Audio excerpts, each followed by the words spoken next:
Jemaat yang dikasihi Tuhan, Eirene, damai sejahtera Kristus limpah dalam kehidupan kita. Mari bersama-sama kita merenungkan ciri keempat dari gereja yang sehat, yaitu gereja yang memuridkan, yang hidup oleh kasih karunia Allah di dalam kuasa Roh Kudus, terlepas dari legalisme. Jemaat yang dikasihi Tuhan, sebagai pengikut Kristus, kita harus terbebas dari legalisme. Apa itu legalisme? Legalisme adalah sikap menambahkan peraturan-peraturan buatan manusia pada keselamatan kita di dalam Tuhan dan menghakimi orang lain berdasarkan pada apakah mereka mentaati peraturan-peraturan tambahan tersebut. Legalisme adalah penyesatan yang banyak terjadi di gereja sekarang ini.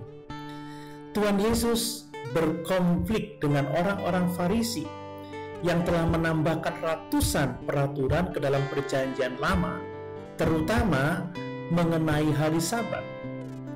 Orang-orang Farisi membanggakan diri mereka sendiri atas dasar peraturan-peraturan yang mereka buat, tetapi sesungguhnya hati mereka menjauh dari Tuhan. Dalam Matius pasal 15 ayat 7-9 dituliskan mengenai perkataan-perkataan Tuhan Yesus tentang orang Farisi demikian. Hai orang-orang munafik, benarlah nubuat Yesaya tentang kamu. Bangsa ini memuliakan aku dengan bibirnya, padahal hatinya jauh daripadaku. Percuma mereka beribadah kepadaku, sedangkan ajaran yang mereka ajarkan ialah perintah manusia. Jemaat yang dikasihi Tuhan, itulah legalisme yang dilakukan oleh orang-orang Farisi. Mereka memuliakan Tuhan dengan bibirnya, tetapi sesungguhnya hati mereka jauh dari Tuhan, sebab mereka tidak mengajarkan perintah-perintah Tuhan, tetapi ajaran-ajaran manusia, peraturan-peraturan yang mereka buat sendiri. Jemaat yang dikasihi Tuhan, namun demikian ada masalah lain yang harus kita waspadai, yaitu terkadang orang-orang meninggalkan legalisme tetapi terjebak dalam ekstrim yang lain karena mereka tidak mau mentaati perintah Tuhan. Jemaat yang dikasihi Tuhan, banyak orang Kristen menolak untuk melakukan perintah-perintah Tuhan, dan ini adalah suatu penyesatan yang lain. Perhatikan bahwa amanat agung Tuhan Yesus yang dipercayakan kepada kita sebagaimana ditulis di dalam Matius pasal 28 ayat 19-20 demikian. Karena itu pergilah, jadikanlah semua bangsa muridku, dan baptislah mereka dalam nama Bapa dan Anak dan Roh Kudus, dan ajarlah mereka melakukan segala sesuatu yang telah kuperintahkan kepadamu, dan ketahuilah aku menyertai kamu senantiasa sampai kepada akhir zaman. Jelas dari amanat agung ini adalah bahwa murid itu adalah pengikut Kristus Yesus yang mentaati perintah-perintahnya. Pada waktu itu murid-murid Tuhan Yesus mentaati perintah bukan karena ingin mengesankan orang lain seperti yang dilakukan oleh orang-orang Farisi. Murid-murid Yesus mentaati Yesus dari hati mereka sebagai tanggapan atas anugerah Allah, dan mereka berjalan di dalam kuasa Roh Kudus yang tinggal di dalam hidup mereka.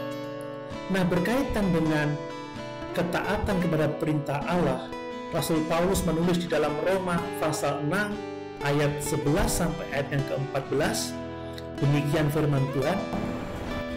Demikianlah hendaknya kamu memandangnya, bahwa kamu telah mati bagi dosa, tetapi kamu hidup bagi Allah dalam Kristus Yesus. Sebab itu hendaklah dosa jangan berkuasa lagi di dalam tubuhmu yang fana, supaya kamu jangan lagi menuruti keinginannya, dan janganlah kamu menyerahkan anggota-anggota tubuhmu kepada dosa untuk dipakai sebagai senjata kelaliman, tetapi serahkanlah dirimu kepada Allah sebagai orang-orang yang dahulu mati, tetapi yang sekarang hidup, dan serahkanlah anggota-anggota tubuhmu kepada Allah untuk menjadi senjata-senjata kebenaran, sebab kamu tidak akan dikuasai lagi oleh dosa, karena kamu tidak berada di bawah hukum Taurat, tetapi di bawah kasih karunia. Rasul Paulus menegaskan bahwa kita harus memandang diri kita sebagai orang-orang yang telah mati bagi dosa dan hidup untuk Allah. Kita tidak boleh menyerahkan anggota-anggota tubuh kita untuk menjadi senjata-senjata kelaliman, tetapi kita harus menyerahkan tubuh kita sebagai senjata-senjata kebenaran, yaitu dengan mentaati perintah-perintah Tuhan. Jemaat yang dikasihi Tuhan, dalam Galatia pasal 5 ayat yang ke-16, Rasul Paulus menegaskan cara hidup taat pada perintah Tuhan. Dia berkata demikian, maksudku ialah hiduplah oleh roh, maka kamu tidak akan menuruti keinginan daging. Jemaat yang dikasihi Tuhan, gereja yang sehat adalah gereja yang hidup menurut pimpinan Roh Kudus. Dengan demikian dia tidak mengikuti keinginan daging, tetapi mentaati perintah-perintah Tuhan. Demikian juga di dalam surat Titus pasal 2 ayat 11-14, Rasul Paulus menuliskan demikian.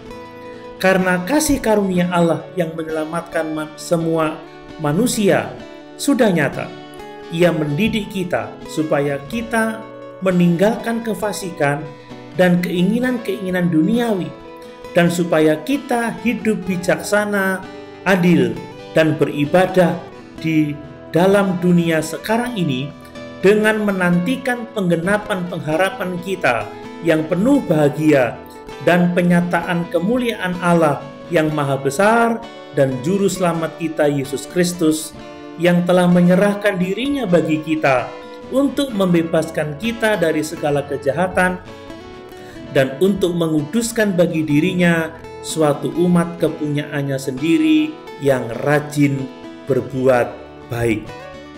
Keselamatan yang kita terima harus mendorong kita untuk hidup dalam kebenaran, untuk mentaati perintah-perintah Tuhan, karena inilah rencana Allah menyelamatkan kita untuk menguduskan bagi dirinya sendiri suatu umat yang rajin berbuat baik. Jemaat yang dikasihi Tuhan, kalau kita adalah gereja yang sehat, maka kita akan hidup sebagai murid yang taat kepada perintah-perintah Tuhan, dan kita mau memuridkan orang lain. Kita harus menghindari praktek legalisme. Kita harus benar-benar mentaati Tuhan dalam setiap aspek kehidupan kita. Haleluya! Tuhan Yesus memberkati.